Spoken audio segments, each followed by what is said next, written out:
Well,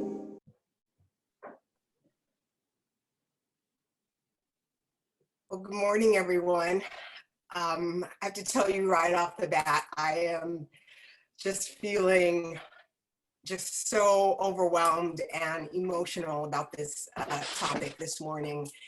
And I am thrilled that you are here to join us for Go Live for Equity. My name is Margaret Mitchell, and I'm President and CEO for the YWCA Greater Cleveland and Biggest Hopes. And I am so glad that you are here with us this morning.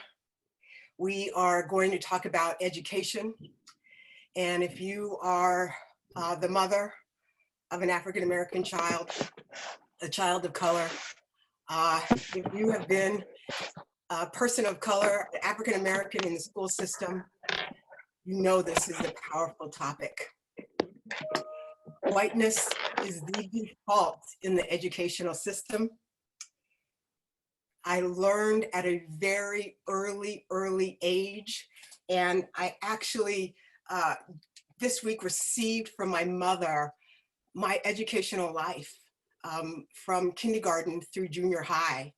And in it are letters from teachers, my grades, and letters from my mother in her fight to battle consistently and regularly so that I could have a good and fair education. And it was in school, it was through education that I learned that being white is easier, safer, brought more resources, more advantage, and more privilege.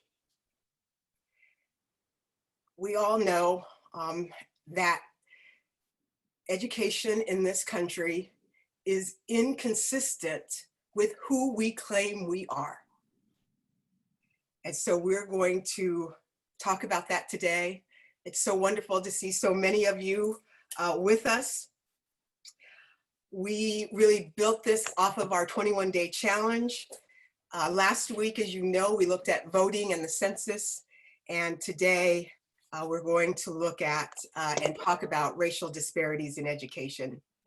You can engage with us during this hour through the chat line. Our panelists are going to be monitoring, my team is going to be monitoring, and we hope to be able to answer your questions. But we want to hear your thoughts, your suggestions, your ideas, your passions, your commitments, and you can do all of that through the chat line. And you can post on social media, hashtag Go Live for Equity. And it's just so great for you all to be with us. All right, I'm excited to introduce our panelists with us this morning. We have Pamela Donaldson, and it is just a joy, Pam, for you to be with us. She is the program director for Facing History here in Cleveland, Ohio. She has been a passionate source of professional development. This is her pedagogy, this is her passion, this is her expertise to be able to bring professional development to providers in the education system.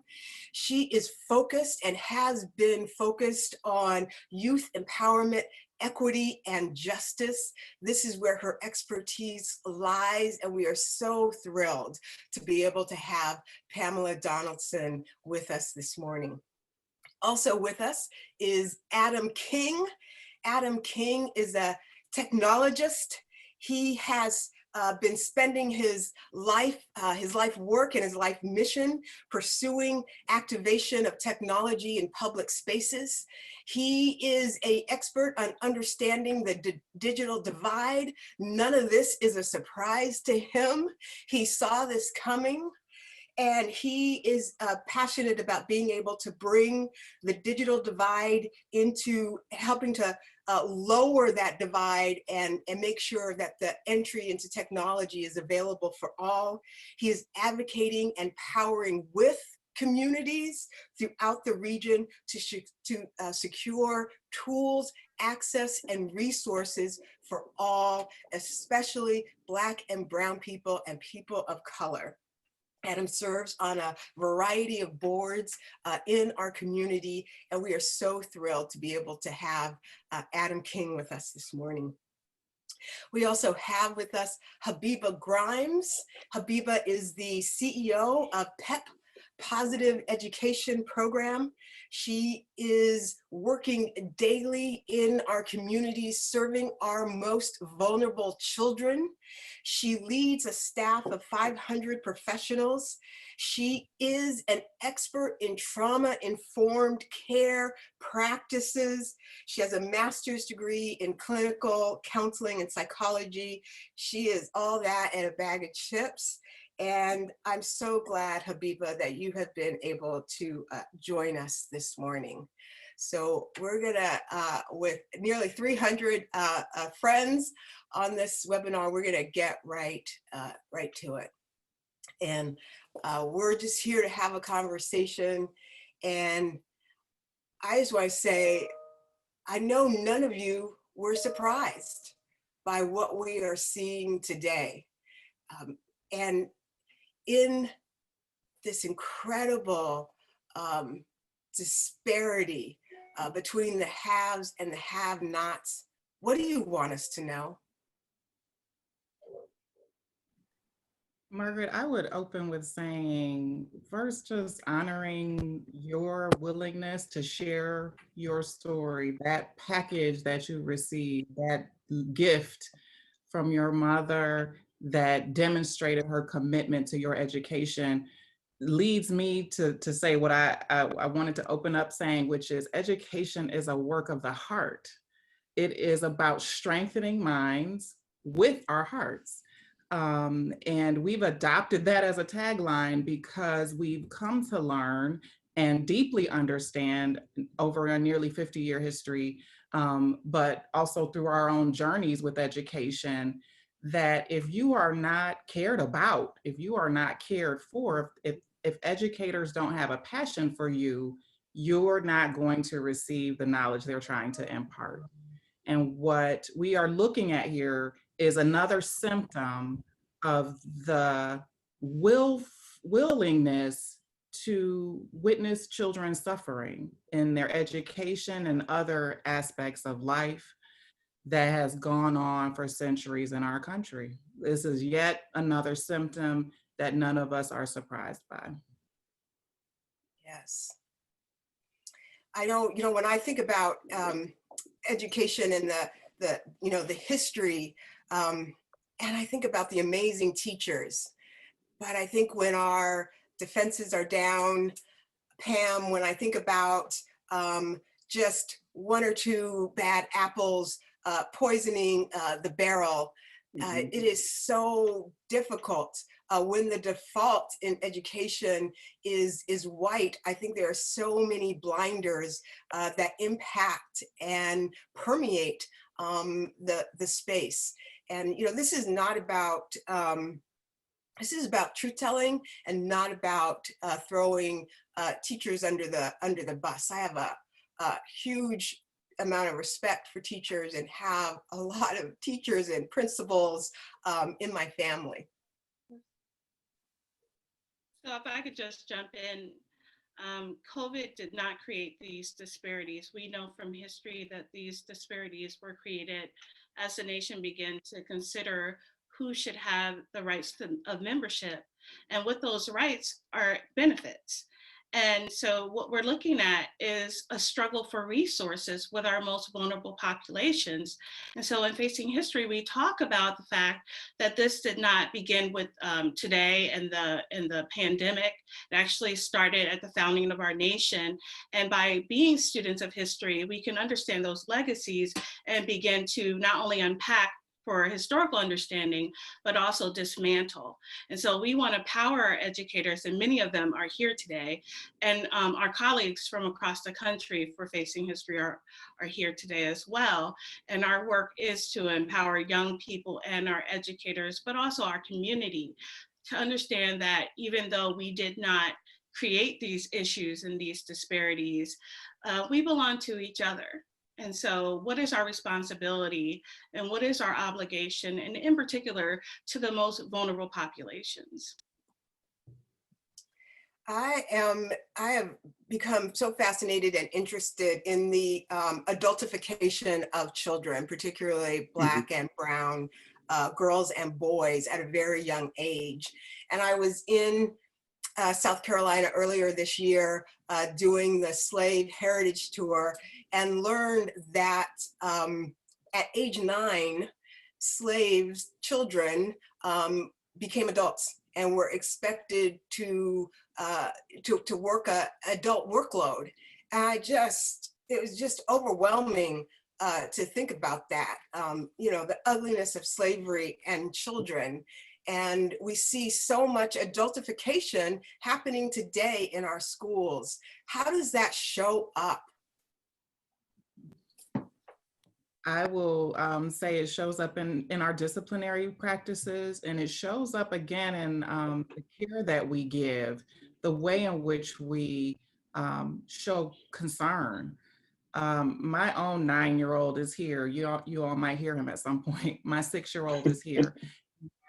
I am realizing that they are on the cusp, based on the research, of becoming young men as opposed to little boys.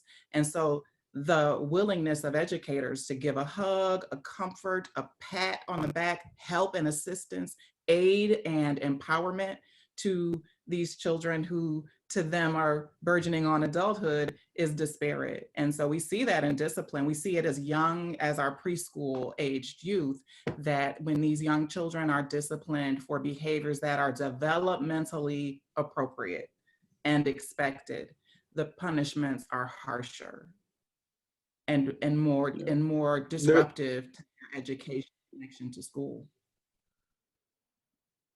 And even in my experiences, it's not just been about disciplinary actions, and that's been huge, but even some expectations of success.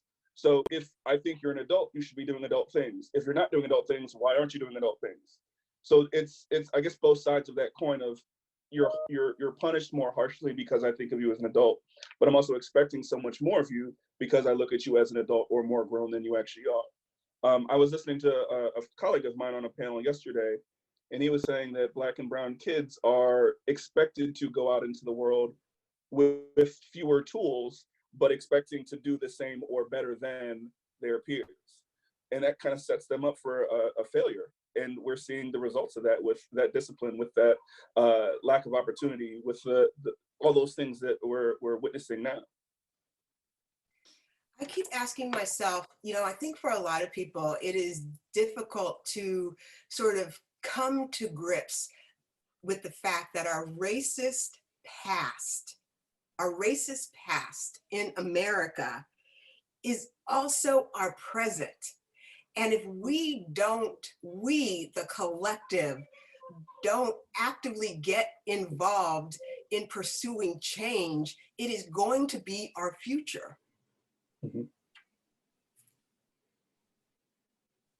And absolutely. That's one of the things that I try to tell people in the work that I do is don't necessarily think of things as quote unquote your fault, but listen to the experiences of other people, and don't listen to let them express how they feel.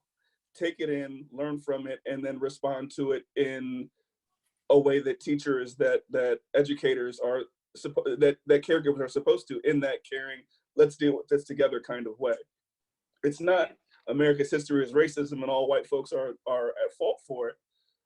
Their ancestors might be, but let's all deal with it together, but acknowledge that it exists, acknowledge that it is what we're dealing with, acknowledge that it is what created the systems that are dealing with all this inequity.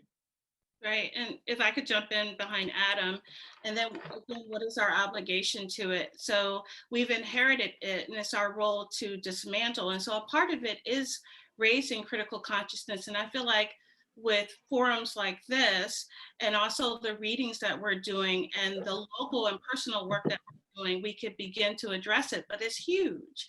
And so first you got to understand the system that you're up against, but then you also have to figure out what are your next steps. And I think sometimes we could get bogged down in trying to go for the system first. And so what does it mean to just do your own personal work? What are the ways that you can begin to work with our community to try to make this impact and this change? But first, it's just understanding what the history is, and then feeling like we all have a part in it, and raising those questions of what can I do, and not getting comfortable. If one child is suffering, then all children are not where they need to be. It can't just be looking out for our community and our groups. We have to think about ourselves as a collective. And one of the things that we're watching in this pandemic is every time there's chaos, we target the most vulnerable. And so we see that there's hate in the headlines. We're watching African Americans being hunted down and shot and killed. We're watching Asian Americans being spit on. And what do we do when we're trying to talk about our young people, not just about a pandemic, but about hate? And so it's overwhelming. And so what we try to do at Facing History is provide resources and tools to help educators and students be brave enough to lean into those conversations, because we need them to try to change the system. You know, I saw someone ask in the chat box, what action can we agree on? And I look to Facing History and other entities like Third Space Action Lab, and CNP and the YWCA to do one thing that is critical, which is teach us, help us understand an accurate accounting of history. We have been misinformed as to our history. We have had that history cleaned up, whitewashed, as they say, and then delivered to us on the platter in a manner that says, this country is about justice and equality and fairness and access and equal opportunities. And we won't mention all of the violence, all of the terrorism and oppression that occurred in order for us to be the wealthiest nation in the world today.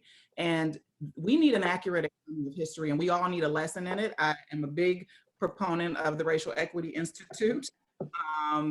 I was devastated, but so glad to have seen the Redline at the YWCA late last year. These are things that we need. We need a reckoning of heart and mind so that we understand history accurately, first and foremost. We all are on the same page about what racism really is. It is not a benign thing. It's not a passive thing. It is active, it is violent, and it has been intentionally embedded into every element of our culture. Amen. I mean, I am right there with you. I have to say that I recently picked up an AP history book, and there is a paragraph or two on slavery in which slaves are identified as workers. And so the miseducation, this framing, the niceties, we have got to frame the truth. And Virginia as a state has made a decision after or during 2019, as the commemorations were happening for the 400 years of the commercial start of slavery in 1619, the state of Virginia has made the decision to go back into their textbooks and reframe the truth. And this is a powerful step. This is a powerful step to say as a state that no textbook is going to enter in here that does not give a truthful accounting of our history is a really powerful step, because it supports the work of Facing History. It supports the truth.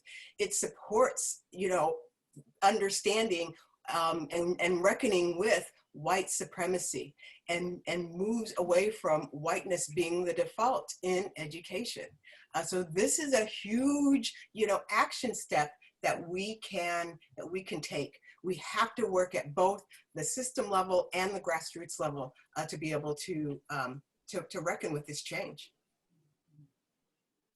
So I just want to pivot for a little bit and talk about the digital divide. And Adam, I want to talk a little bit about how we got here. I mean, when I came to Cleveland just a little over 10 years ago, it just felt like there was so much conversation about Cleveland being a connected city and how powerful that was. I think it was like one Cleveland, and then something happened. I mean, there isn't a reason we even have to be here today. Yeah, so how deep down the rabbit hole do you want to get? Because we can do a lot of this. So in speaking about the history of our country, there's in the Racial Equity Institute, there's this thing called redlining that most of us know about. That redlining was not just limited to mortgages. It wasn't limited to education. It wasn't limited to the things that we traditionally think of redlining. There was redlining done with the telcos as well. So in those same neighborhoods that you couldn't get a equal opportunity mortgage, there was not infrastructure built out for the delivery of broadband access. There's any number of maps. If Paige, you can pull up any one of the maps that I sent you. The same neighborhoods that we talk about with poor health outcomes, poor education, all those things, it's the same redlining map for technology. So when there's not technology built out, you can't deliver the high quality internet to people's homes, to people's places of worship, to people's businesses. So we're missing the ability to connect people in a way that's meaningful to the digital age. As all of us, I should say, as many of us know, especially those on the call, if you don't have access to the internet, there's a lot of things that you cannot do anymore. So most of us pay our bills online. We talk to our friends online. We do email online. Yeah, you can see the map here. So this one gives you the speed that is available within the different neighborhoods. I won't get into the technical conversation of what those speeds mean, but the redder, the worse. The greener, the better. So you can see where the green is. And here it's the opposite. So the greener, the better on, which one are we at? So if you stick on this one page, so this one is the greener, the better. And the red and yellow is worse. So you see those same redlining maps here that you do in any other industry. But yeah, so without that infrastructure built out, you can only get at best, quote unquote, dial-up speeds at these homes. But you're still paying the high-end, the high-speed dial-up prices for that. So if I have to choose between getting dial-up speeds to do my kids' homework or paying for books or rent or anything like that, of course you're gonna, the hierarchy of needs, slow internet is gonna be on the lower end of the totem pole. But this, for anybody that's seeing it, it's a pretty depressing map. And you can see that they're isolated to a couple areas in the city. And we all know what those couple areas can what they mean. For the people asking about the maps, there's Connect Your Community is an organization run by Bill Callahan. He also works with NDIA, they're digitalinclusion.org. So there's national organizations and local organizations that have access to these maps. Also, if anyone wants to email me directly, I can send you these and other maps as well. So yeah, Mark, I'm going to stop there or at least pause there for a second, Margaret, and let anybody. So my email is Adam. Go ahead. Go ahead with your email. Go ahead. Email is adamdrewking@me.com. So the Drew is DRUE. There you go. Taylor, put it in the chat box for everybody. Mm-hmm. I am, taking the redlining to technology. This is wow.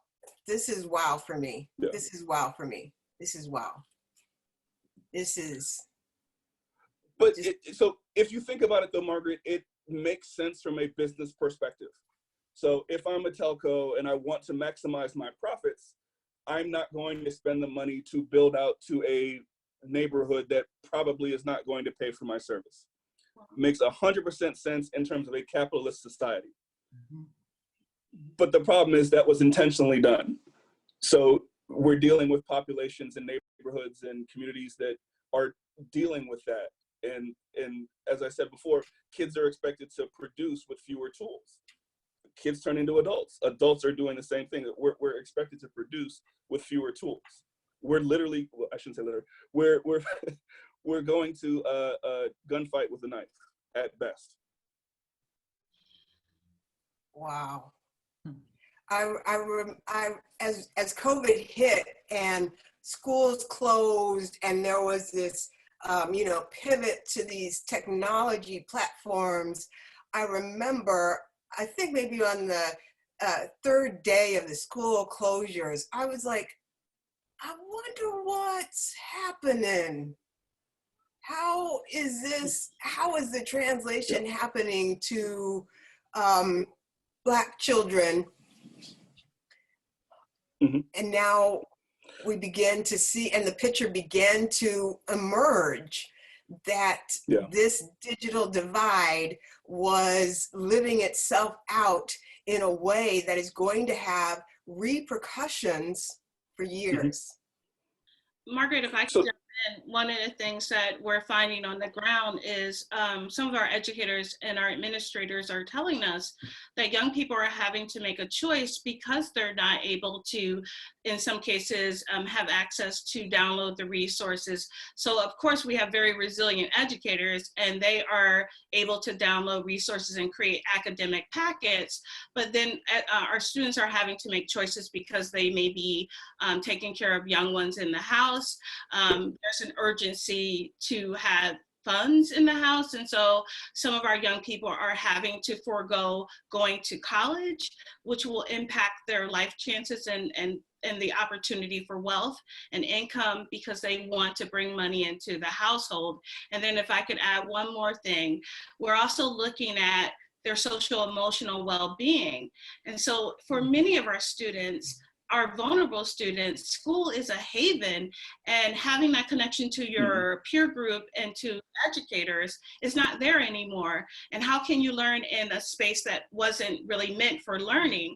And so what our educators are having to do is to be creative, and they're very creative in what they're trying to do with limited access. And that's what I was going to touch on too. It's not, so even in a perfect world where digital equity was the norm, you're shifting kids from learning in an environment that they're used to, completely shifting how they're learning, where they're learning, what they're learning on a dime. And that in and of itself is hard. And if you add in the digital divide, the needing to care for other family members, the shared resources of computers and time, and not having adequate devices, you're compiling everything on top of each other. So that is that continued trauma added to kids and then expecting them to finish a school year interrupted. And our educators haven't been prepared for this reality. They haven't had the opportunity to develop the content, the materials, the skill set. They are coexisting with the youth that they educate and serve. The deprivation of resources that those youth are experiencing also touch those educators. And we know too that just teacher preparedness doesn't necessarily prioritize digital instruction, online instruction. And so the lift was massive. It was massive for our organization, which partners with 60 different school districts to educate students with social and emotional needs. But for our CMSD partner, East Cleveland, districts that have been under-resourced in a number of ways had to make this lift and make an investment, and these educators had to pivot. And I will tell you, they are grieving. They are grieving the loss of connection to their students. They are grieving the realities that they are now bearing witness to, right? Because now we're in everybody's house. We're all zooming in to one another's households. And they are now managing a lot more than just making sure children have platforms and devices to get to them. They're trying to juggle multiple realities, and frankly, we don't always understand the causes of the conditions that we see, and that can cultivate burnout and compassion fatigue because you're looking at conditions that are so massive and difficult to impact, and you don't understand the root cause, or you've misappropriated the root cause of what you are witnessing and trying to change, as intractable as those issues may be. And the technology is not just about access. We live in a high-tech society that is only going to become more and more advanced. So you have Black and brown students, as you said, Adam, you know, missing out on a vital tool that is going to be so important for the future. Yeah. So one of the things that I've been mulling over is we're preparing kids to be cogs in the machine instead of preparing them, fostering the minds to create the machine. So we're telling kids, here, learn this, learn that, pass this test, do this thing, without resources to maximize that. But we're not teaching kids, here's the tool, figure out how to use it, tell me what you come back with, how many uses can you have with it, what can it do that I didn't think about. We're not pushing kids to think innovatively. And that's, in my mind, that's how you get people fully engaged in technology and the digital economy, is letting them explore, letting them figure things out. When we were kids, it was, here's a piece of paper and a pencil, draw me something. Or here's a stack of Legos, build something. And different kids would create different things. And I wish we would get back to that and introduce technology as that same kind of thing. There's not just one use for technology. It's not just one way to do it. Technology is a complete open canvas that you can create anything with. You just have the desire and willingness to explore it. And that's what I'm most passionate about, is delivering that opportunity to kids to create their own futures, to create their own lives, to create things to help other folks that are in their community or in their neighborhood or society as a whole. It's a tool that should be used for all of those things. What does the future of neighborhoods look like? How will we, I know there's a big number, if you know, Digital Seed received close to $40 million, XYZ could happen. But what does Plan B also look like? What would it take to go neighborhood? How do we advocate? How do we push in a green zone where the map is saying, is speaking to us in terms of red now? And this is, please share this. You know, our webinars are about the willing, right? And so everybody on this, you know, it's important to be able to share this technology digital divide, to be able to bring this into conversation and consciousness. But what is it going to look like to go neighborhood, and how can we help on the push in to change this map? So I actually saw in the chat that it was mentioned Digital C. I actually worked for Digital C until the very beginning of this month. So one of the things that they're doing is trying to figure out a low-cost way to go into these neighborhoods and deliver internet to the home. They're doing a great job at that. One of the reasons I left was I wanted to deliver internet to neighborhoods, not necessarily residents. So I'm trying to activate public spaces as well. So it's not just you have to get it at your home or your library. It's how can I activate a public space? How can I bring technology to communities so they can go outside and also engage with these things? So that innovative way to engage with technology that I mentioned, how can people actually do that on a in their backyard, in their down the street? So for people to help, I guess one of the things that you should do is contact your council people. There's absolutely funds available for these kinds of things. Not necessarily what I'm doing, unless you wanted to hear about that and talk more about that offline. But there's casino funds available for people to get infrastructure build outs for technology. There's city funds available to do those kinds of things. It's just a matter of making it a priority enough for the elected officials to deliver on it. And you can go all the way up to governors and House of Representative folks in the state of Ohio. DeWine and Portman and all those folks are beat down their door and let them know that this is obviously a critical thing. And if they realize that it's critical enough, they'll put some money behind it. They'll put some oomph behind it. But as we see right now, technology and internet access is a critical thing. I want to just shift a little bit to talk about the social emotional impact of COVID and the social emotional impact of racism and COVID on our students. We are in Cleveland looking at a confirmed case percentage of 62.3% as of May 11th. Of all confirmed cases in Cleveland are African American. And so students are, as my mother used to say, these little ears, children see and know and experience things in amazing ways. They are just sponges in terms of the social emotional impact. How is that?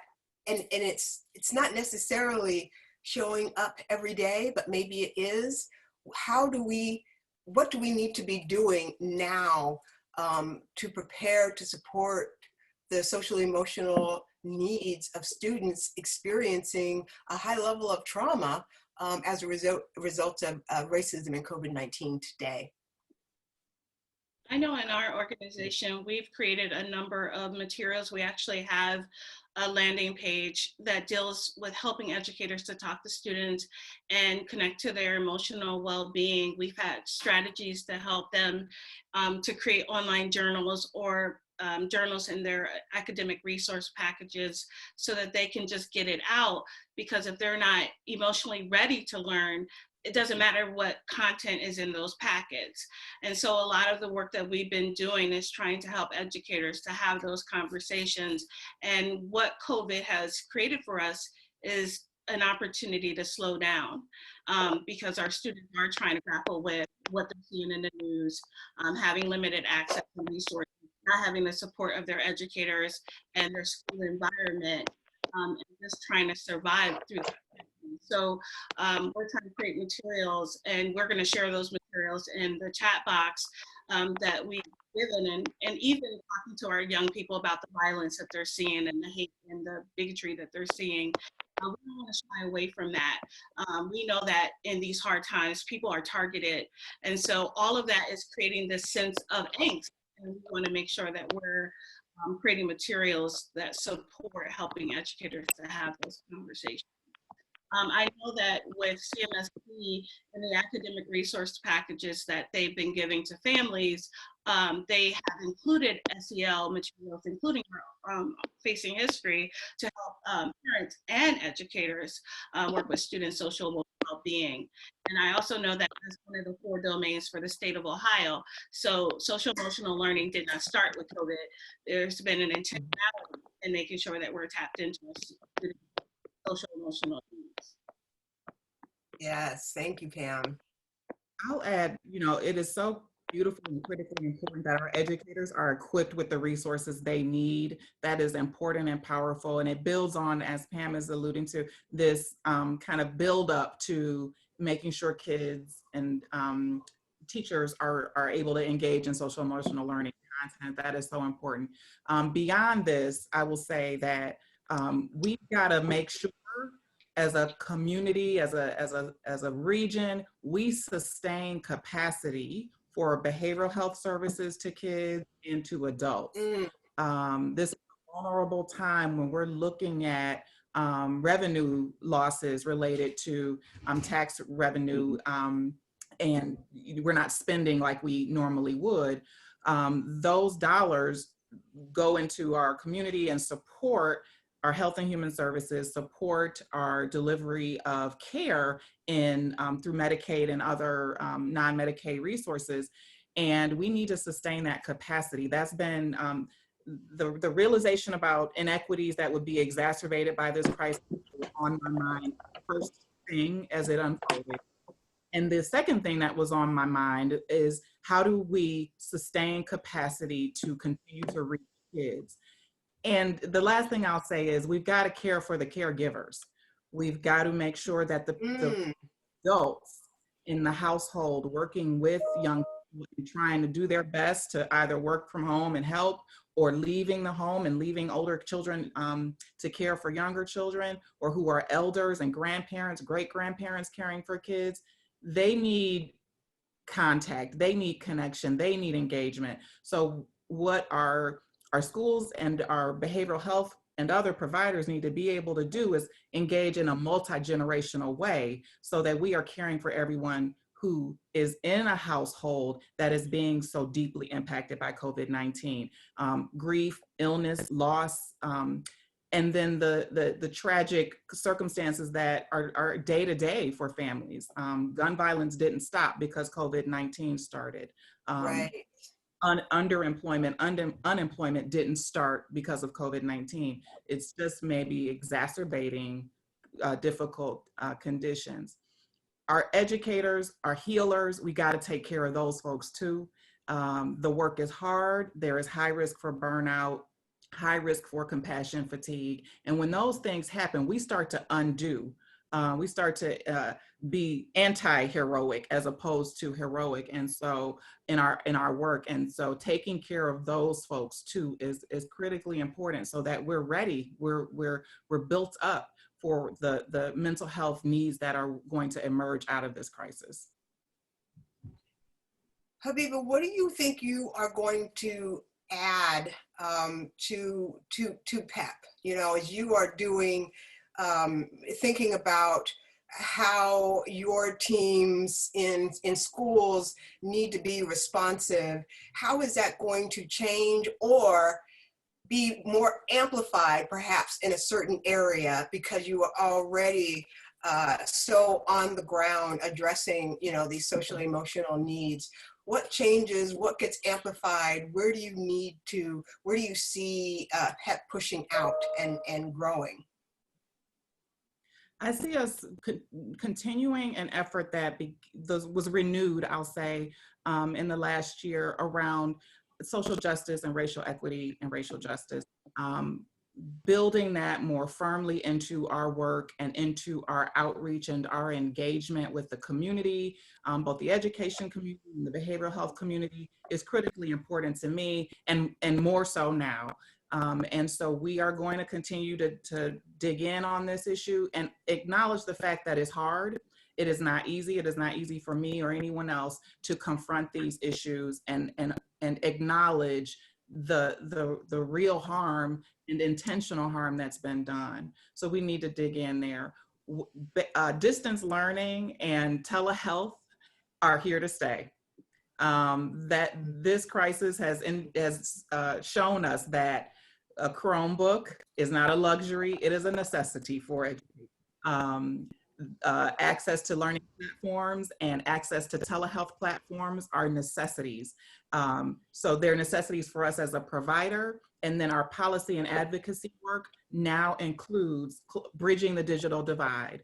This wasn't a space where you would have heard PEP's advocacy using our voice in that way. We will be now. It is clear to us that this is a very clear necessity, and the lack of those resources for our students and for a number of the district partners we serve is not accidental, and so we need to be very intentional in correcting the harm that has already been done.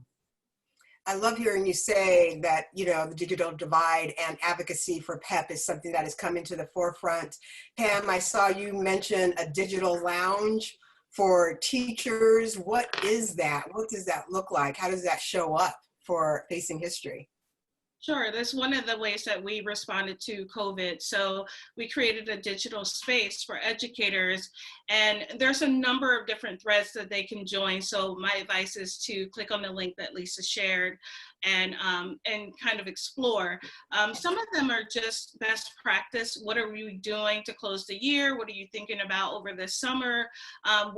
Maybe a project that you're doing for the end of the year that you want some input in. For some educators, it's just a space to vent. You know, our social emotional well-being is, this is a traumatic time for educators as well. So having that space with people who are going through what you're going through creates creates affinity and camaraderie that we're all in this together. And sorry about that. And then finally, to share best practice and think about what they could do next as they begin to think about the new school year. And Facing History staff also monitors the digital lounge. Sometimes certain regions of Facing History offices are having their own lounges, but again, it's a space that we're trying to create so that educators feel connected. I love that. You know, I think we have to recognize and acknowledge that America is racist, and sometimes that is difficult to be able to sit with. I thought this morning when I got up, I had a recognition of a memory from when my kids were small and they were in preschool. It was a Montessori preschool. My husband and I were just busting our butts to have these kids in this preschool, so you know they could get that good education. And I remember that a little blonde girl said to my daughter, she said, "All Black people are criminals." And my daughter, she's like 4 or 5, and she's like, "What the?" She was like, "Who are you? What kind of BS is this?" She was just, even as a child, she was so indignant, and she could articulate to me what this little girl had said. And this little girl, she believed that. She believed that. And it's this, it's just so pervasive everywhere in our culture. As I was reading through the book that my mom gave me, you know, there's a letter to this teacher about maybe why is my daughter being addressed when the girl in front of her turns around and stares at her for no reason. You know, it's just this constant attack and assault coming from so many different layers and levels against our children. It is just, it's never ending. It It's isn't. historical, it's generational. It is, and you know, I'm watching the chat box, and the gratitude, the energy there is beautiful. And so we've got a coalition here, right? There's at least 300 people here together. How do we use our voices to really challenge those overt experiences of racism, which we feel, I think, more empowered to call out? And then also, how do we begin to get in there into those insidious and pernicious forms of racism that are at the surface, like, hey, that's not racism, that you know, I don't think that's racism. And I saw a colleague ask about the district report cards and seeing that as a new form of redlining. And, you know, on the surface, the district report card, is that racism? Is that a legacy here of our structure of racism and hierarchies? And when you dig deeper into that data, it's very clearly so. And so how do we use our voices, and when can we begin to build coalitions and use our voices to push back on policies that we know, when they're announced, will do harm to children whose heritage is that of African-American, Latinx, Black and Brown youth? We know it when we see these policies. How do we push those back? Yeah. So There's a lot to unpack there. Go ahead, Margaret. Go ahead, Adam. So hearing your stories about education and Habiba mentioning all of that just now, it reminds me of my son, who is currently 5, going to be 6 in September. He would be considered a problem child in a traditional school because he's very active when he's not being challenged. But he's been reading since he was 2. He's learning Japanese. He's learning Spanish. at 5 when kids are learning ABCs and things like that. If he's not being pushed, he'd be considered a problem child. So how do we allow kids to learn at their pace when the pace is slower or faster without assuming they are bad or wrong or just sit down and wait or all these things going on? So that's part of what I was hearing from you, is those microaggressions of, you're different, so I'm affecting your learning. My son he's advanced, so he can't, like, there's nothing for him to do. So what can he do in a traditional classroom that allows him to be a student without being considered wrong or other or bad?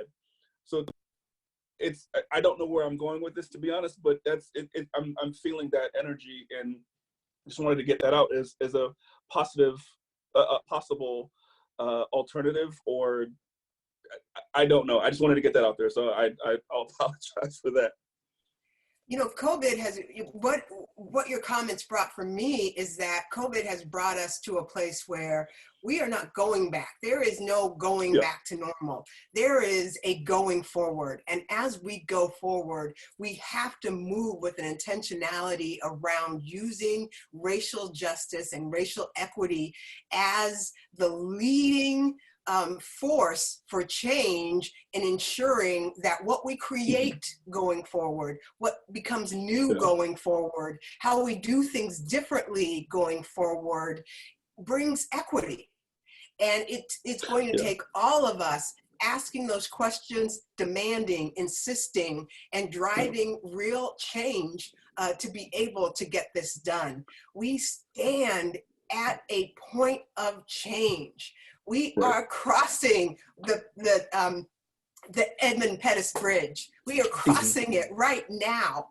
And we've got to be able to be bold and courageous around our education.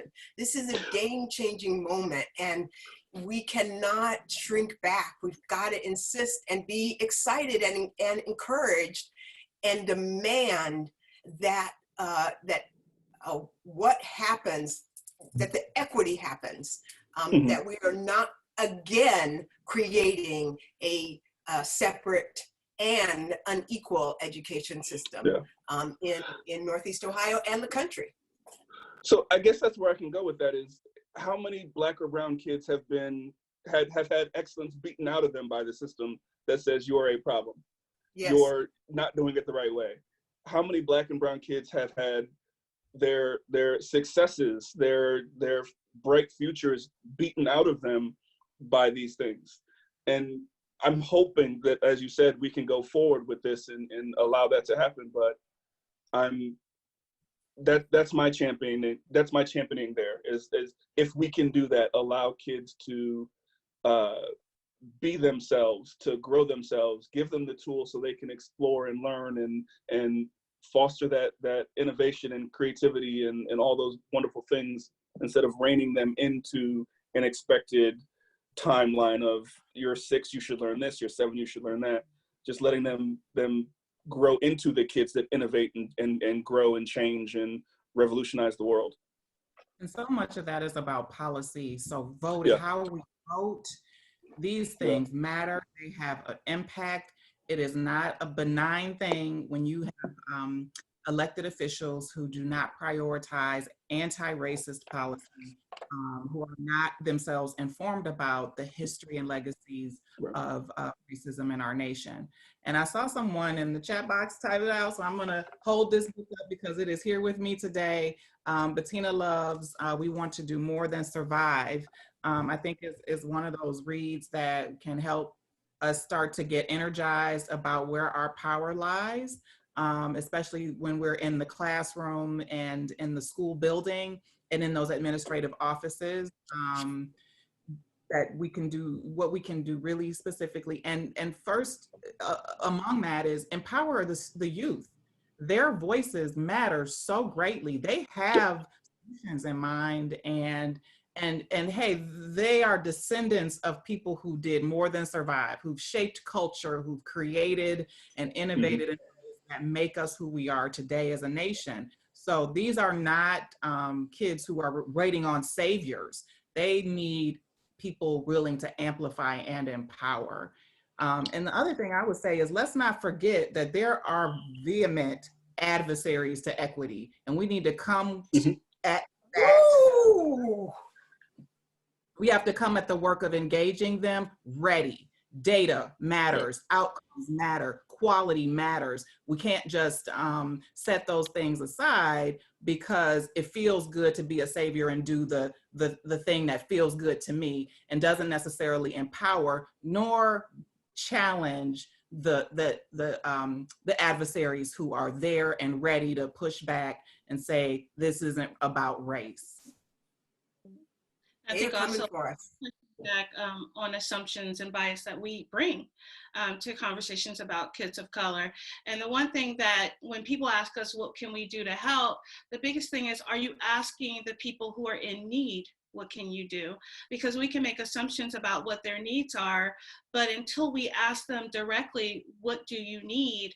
We're just making assumptions. And then how much are those assumptions shaped by our bias of what we believe that they need? And in Facing History, we talk a lot about looking at race through a deficit model. And so it's always trying to pull people up versus seeing the resilience and the humanity in them. And I think that's what Dr. Love's book speaks so well to. And so yes, there are going to be gaps because of what's going on. There are students who we've lost because they aren't able to access. There are students who are actually thriving because they're doing well online. They don't have all the distractions. So all of those could be true.